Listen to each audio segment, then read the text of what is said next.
am so excited to be here today. My name is Trisetta Alexander, and I am a business productivity coach and strategic consultant. And I am spearheading the presenter interview series for the UPHS annual conference, which is for excellence in nonprofit management and leadership. And today I am sitting down with Jeanne Olson, who is one of the presenters for the conference, to learn a little bit more about her and what topic she's going to be presenting, because we want you all to have a good understanding of what to expect, especially since this year the conference has gone virtual due to the beloved or not so beloved COVID-19. So Jeanne, welcome to the live today. Please go ahead, tell everyone a little bit about who you are and what you do.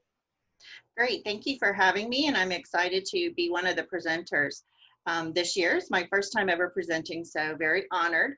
My name is Jeanne Olson, like you said. I'm with Department of Children and Families here in Tallahassee. I'm with the Circuit 2 and Circuit 14 areas, and I'm the Community Development Administrator.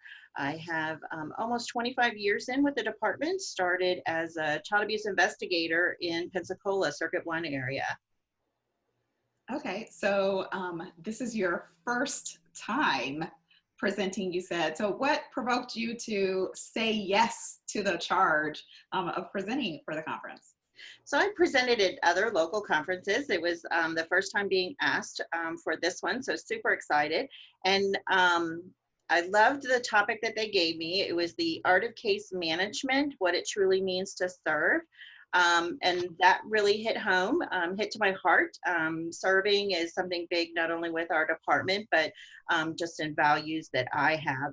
And secondly, it's very hard to say no to LaShawn. So LaShawn, if you're out there, and Amber, if you're out there, send LaShawn on anything. Nobody can say no to her. That is very true. I have known LaShawn for a good little while now. And so, yes, so she basically voluntold people. Yes. About what to do, right? So Correct. You get voluntold.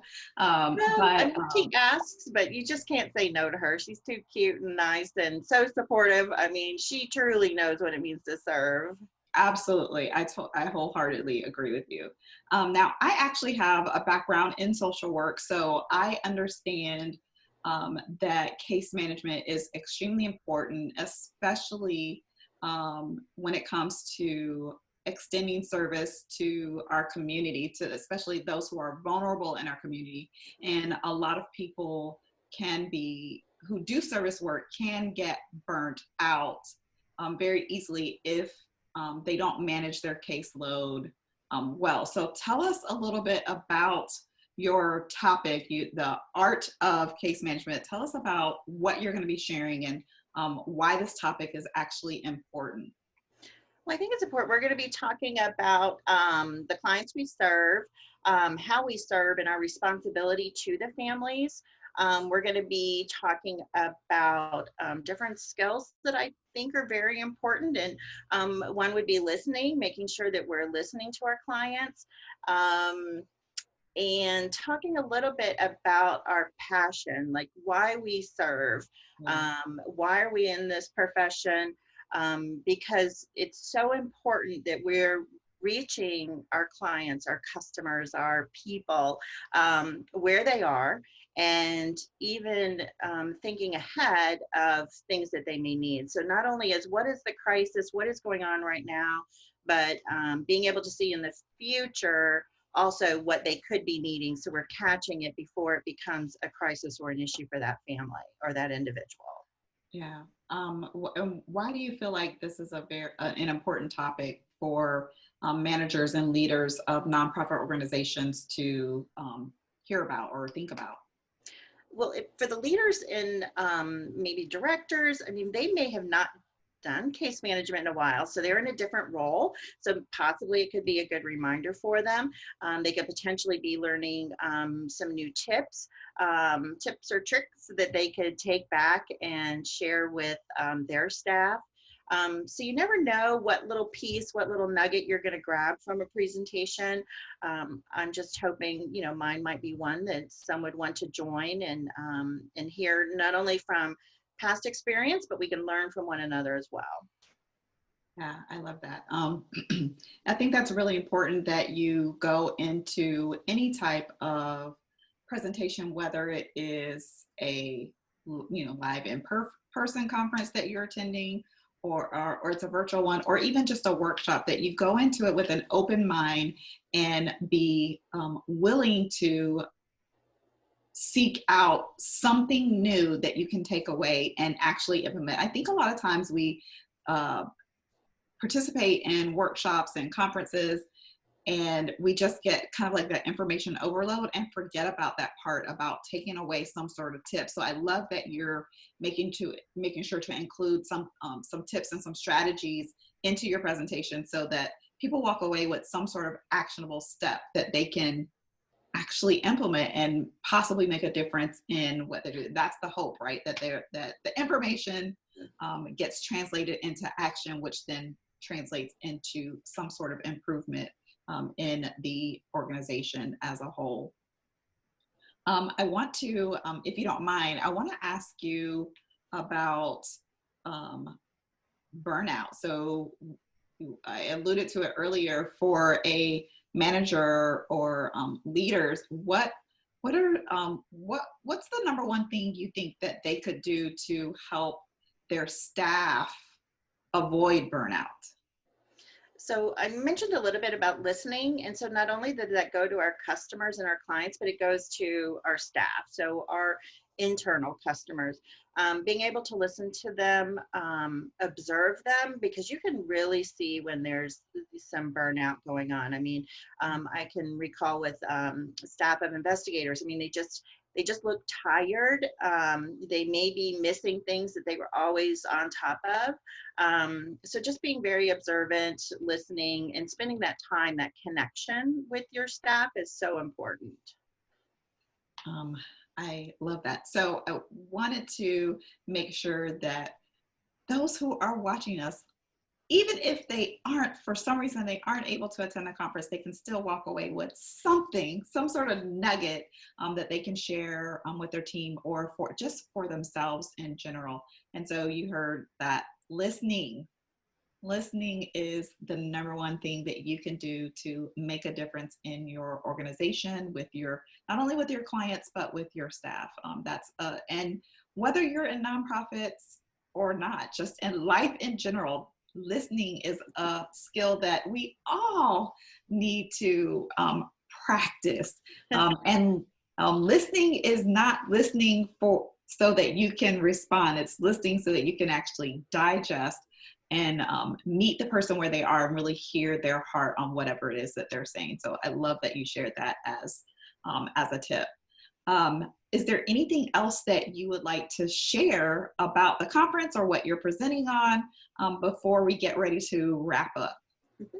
Let's see. I talked about being proactive. I talked about passion, listening. What is our responsibility? Is it just to come in and case manage? What is that responsibility piece that we have? And I guess, what is case management? We got to think about that, put it into our perspective, and talk a little bit about that. So I'm excited. Can't wait.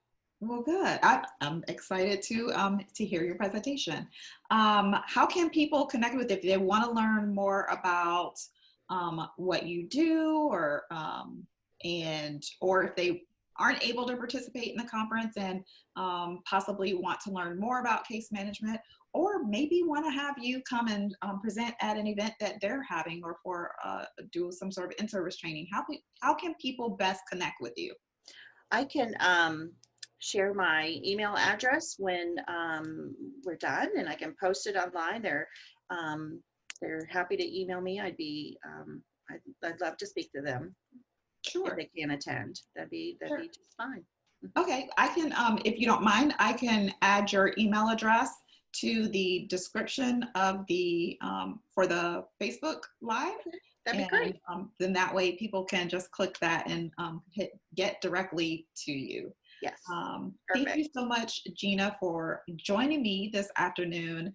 For those of you who are in nonprofit management and leadership, or even are just work for a nonprofit organization and are interested in continuing your education, learning some new skills, uh, networking with other nonprofit organization members, leaders, employees, workers, service workers, all those people, then I encourage you to go ahead and register. Sign up today. Registration is officially open for the 2020 conference. You can register at the link that I have included in the description for this Facebook Live, or you can go directly to the UPHS website, which is uphsfl.org,